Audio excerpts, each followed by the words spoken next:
Hello and welcome to another episode of the Bible in 1 year with the preacher's husband. Today we're going through lots and lots of Psalms, and we're going to do the same thing tomorrow. Today we're going through 1, 2, 15, 22, 23, 24, 47, and 68. Tomorrow we got another list. We're going through Psalm 89, 96, 100, 101, 105, and 132. So that gets you up to date on what we're reading now. So I reckon we'll just hit the ground running. We get to Psalm 1, the very first psalm in the first book of Psalms. Psalm 1 sets the tone for the whole Psalter by presenting two ways of life and the outcome for each. It's basically talking about the righteous and the wicked, and he talks about how happy it is for those who are righteous, but the wicked are not like that. Instead, they're bad, and they are chaff that the wind blows away. They're not good. They don't stand up in judgment. They're not going to make it. And the last verse says, "For the Lord watches over the way of the righteous, but the way of the wicked leads to ruin." So two ways. Which way are you going to choose? We get to Psalm 2, the coronation of the Son. Now, in the end of verse 2 says, "The kings of the earth take their stand, and the rulers conspire together against the Lord and his anointed one." And anointed one is in capital letters. In some versions it's in capital letters, in some versions it's not. But anointed is translated into Greek. So I'm like, who is this anointed one? That the Lord and his anointed one. Anointed is translated into Greek as Christos. Sound familiar? Christos. And it refers to God's choice and establishment of his king. In this context here, the anointed one is the Davidic king, who is ultimately in the progress of divine revelation, Jesus Christ. So, some people say it actually refers to David, and some people saying this is a prophetic announcement of Jesus Christ, Christos, which is the one to come. And we'll see that again in Ephesians chapter 1, verses 20 and 22. So who do you think that is? Do you think they're referring to David or someone from the Davidic line, such as Jesus later on? And at the end of this psalm, it ends exactly as Psalm 1 began. Psalm 2 ends just like Psalm 1 began, with the word happy. I found that pretty interesting. Now we're going to move on to 15. If I can get there in the book, the description of the godly is chapter 15. The first verse uses the phrase "your tent," and that's parallel. It refers to the sanctuary of the Lord. The tent does, that they're talking about here. Verse 2, "lives blamelessly." This refers to a life of integrity. The truth of God is not just something proclaimed. It must reside in a person's heart, which is the mind, or your inner person, is what they're referring to here. We read a little bit about that in Deuteronomy chapter 6, and of course we will see it in Isaiah 29 as well. So then we're going to move on to our next one, which is 22. So let's flip on over to Psalm 22. 22 is interesting. The title here, "From Suffering to Praise," it says, "For the choir director, according to the deer of the dawn, a psalm of David." Now, that was apparently a very well-known tune of the time, the deer of the dawn. I do not know the tune to that. I don't even know what song that is, but apparently it was well-known, because there it is. The first verse, my God, why have you forsaken me?" Or, my God, why have you abandoned me?" Have we heard this verse before? Did somebody important say that? I think it was Jesus when he was on the cross, hanging there, when he said, my God, why have you forsaken me?" Jesus identified with the psalmist here, I think. When Jesus quoted this verse, he was probably calling attention to this whole psalm, including the theme of victory at the end, not just his own woes as he was in pain hanging there on the cross. A lot of people ask, why would he say, God, my God, why have you forsaken me?" if he was God incarnate on earth?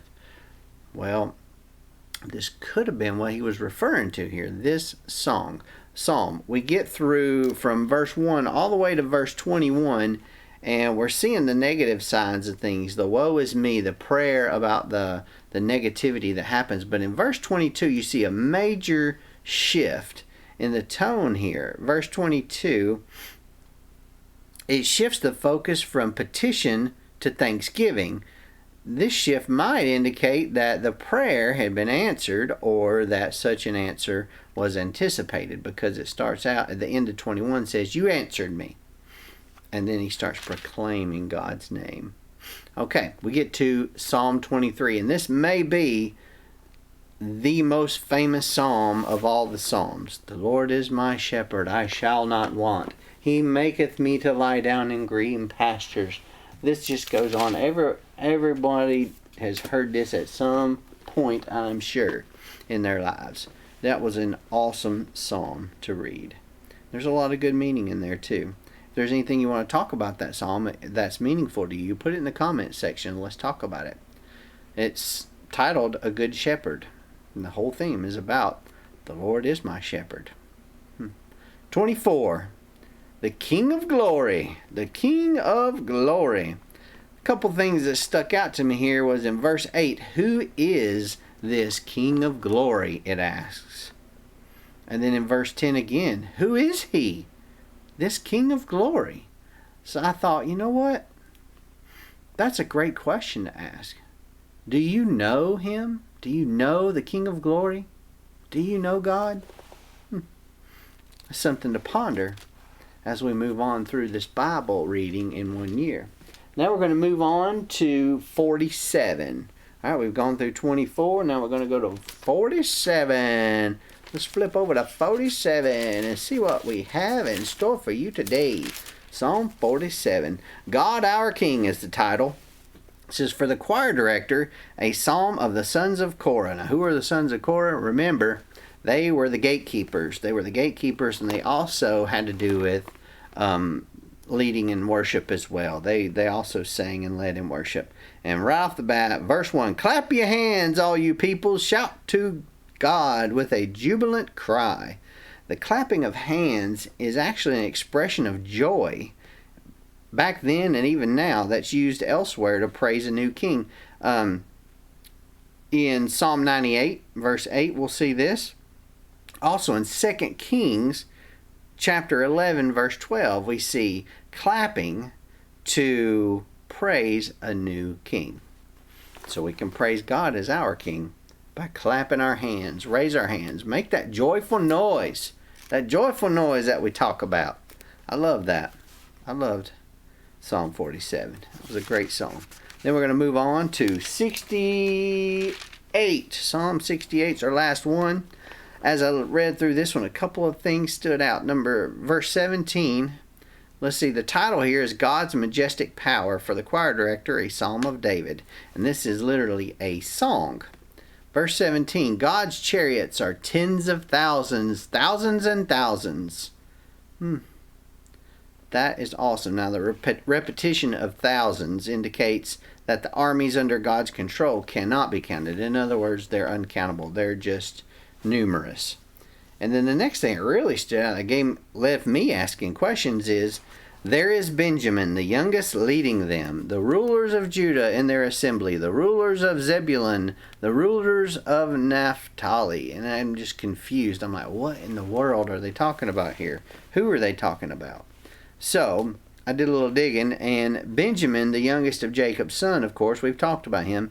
He's leading the procession here. One interpretation of this, there's many actually, there's several interpretations of what this means. One interpretation is that this refers to Benjamin's dominion over the other tribes during Saul's reign, though it is difficult to say whether this psalm was written during that time period. Another option is that Benjamin represents Jerusalem, since it was technically in that tribe's territory. The southern kingdom was often called Judah and Benjamin. Judah and Benjamin together. We read that in 2 Chronicles chapter 11, verse 1. And Zebulun and Naphtali might represent the north that we talked about in 1 Chronicles chapter 12, verse 40.